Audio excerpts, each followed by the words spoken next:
Hey, it's Gillian. So today is May 21st, which it means this is my 30-day non-surgiversary date of the beginning of my non-surgical sleeve procedure. I said that without stuttering. But anyway, so I have numbers for you. And in a second, we're going to go to my scale, which it's going to be a little bit higher, I'm guessing, because I did it this morning. I'm in the, I don't want to tell you yet, but I'm in I'm in a set of numbers that I haven't been in more than a year. And I am happy about that. But I'm not as deep into that set as I would have liked to have been, but we'll talk about that too. Also, I want to keep this video shorter, so let me use my little list here. I want to talk about the physiological comparisons between what I experiencing the non-surgical sleep. I want to talk about the physiological similarities and differences that I note so far between the non-surgical and surgical sleeve procedures. I think it's really interesting, especially the similarities physiologically. That part is tripping me out. My numbers on the scale thing, when I was saying it wasn't as deep as I wanted it to be, yeah, we're going to talk about how I'm afraid of solid food. I mean, I am trying to be logical about it and stuff, and we'll talk switching about that, from the liquids to going to the food. That's where it became like putting food in my mouth. Yeah, we'll talk. Wonder what anorexia is like. Just kidding. I was accepted into a bariatric support group at West Hills Hospital, which so awesome of them to like let me be part of this, even though they know I may not have the surgery. Unless they're like my therapist and deep down they think, oh yeah, she's going to need the surgery. She needs to be here. But I want to tell you about my experience being there. And it actually made me feel even stronger about the non-surgical sleep procedure. Resistance. I'm going to talk about that in this video and my plan of action in process right now to beat it.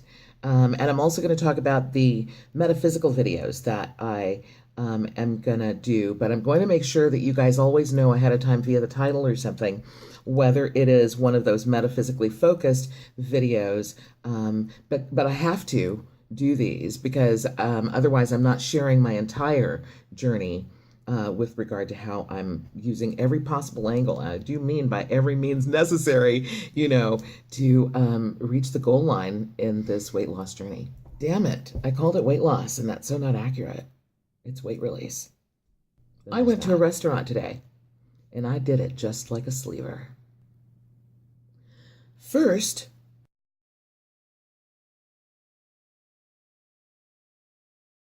oh, joy.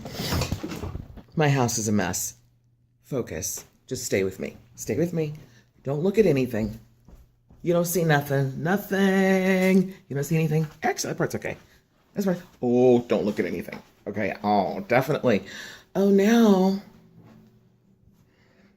Scale's down there.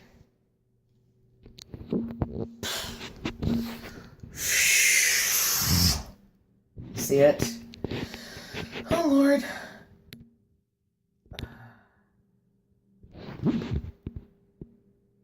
Okay, we're still recording. I pushed a button. Damn. Okay. Here we go.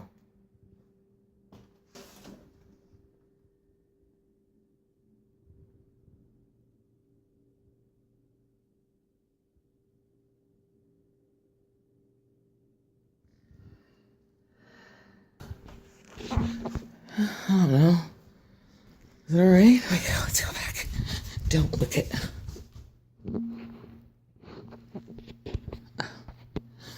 Don't look at anything. Okay. Did you see that number? What did it say again?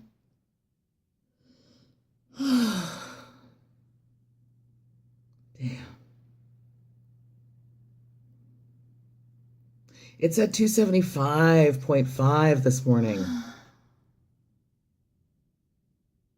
That's all? Of course, I did go out to eat today. I went to a restaurant, but let me tell you, I did so good. The Aroma Cafe in Encino. The bomb! Oh my God.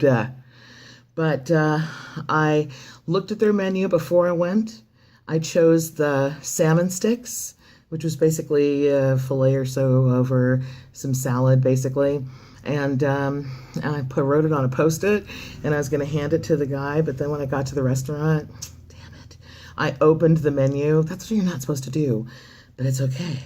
I chose this ahi and hummus dish, and when it arrived with 2 pieces of pita bread, I was like, oh man, I haven't had a piece of bread in months,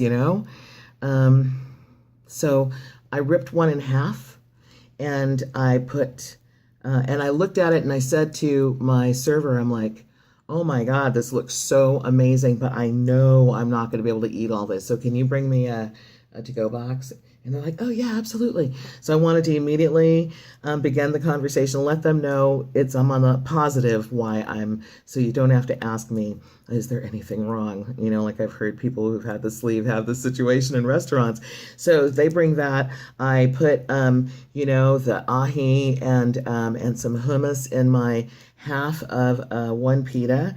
And I looked at it and I said, okay, that's probably, I'm hearing some sleevers echo in my head, and they've shown, the portions of food, and like, this looks like something that would take a sleever all day to eat, but it's going to only take me, I'll try to go for 20 minutes. And I actually made that last 20 minutes, and really, back in the day, that had been gone already. But anyway, so here I have this half, and I left the rest on my plate while I ate, but I knew what I was going to do. And so my friend, she's like, yeah, I'll take a to-go box for mine too. It was almost like she was following me, in my behavior or something, which I thought was kind of cool. I was setting an example.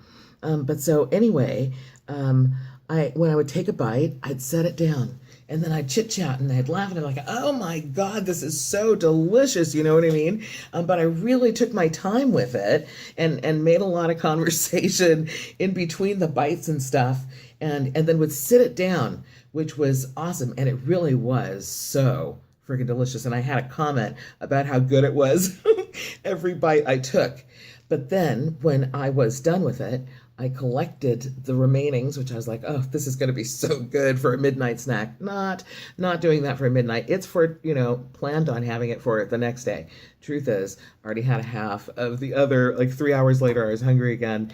And I had the other half of the first pita with more ahi. And I've got to now figure out the calories and the carbohydrates and the protein and stuff on that, because I'm keeping a journal every day of, what I take in, so that I'm reality checking every single day as I go through, especially when the head hunger comes up. I look at my numbers and I go, okay, what have I done already? What can I sneak in right now? What can I put in? How much can I put in to not go over my 1,000 calories? Okay, well, I did say I was letting myself go to 1,200. What can I? Well, I certainly can't get a bag of potato chips. That's for sure. That's 450 calories, because I could never seem to stop at half a bag. That kind of thing. So anyway, I'm going through that whole thing, and I actually love being a numbers freak like this about it. It's awesome. Speaking of numbers, let's do my measurements.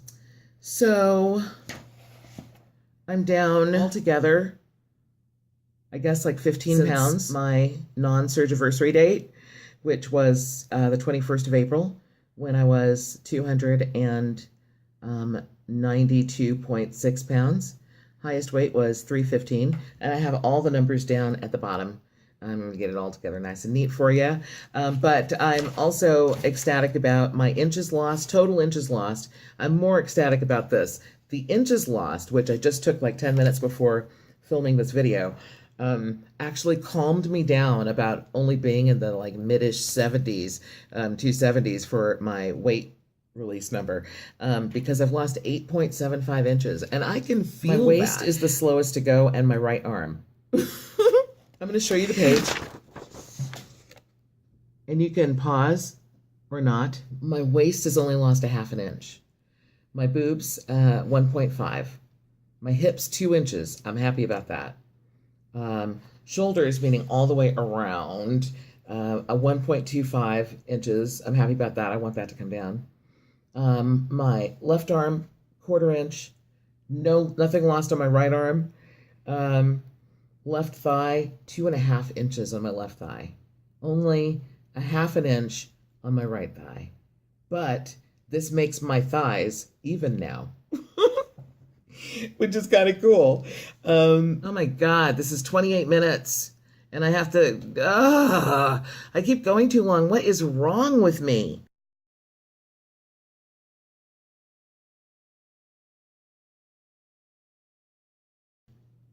That's why I write books, because I talk too much. And it's just not right.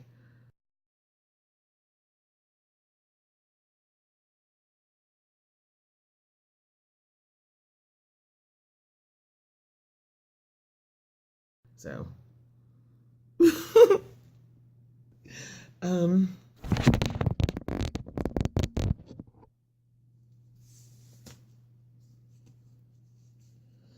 I wonder if I could do this whole video without my bra strap showing. That would be amazing.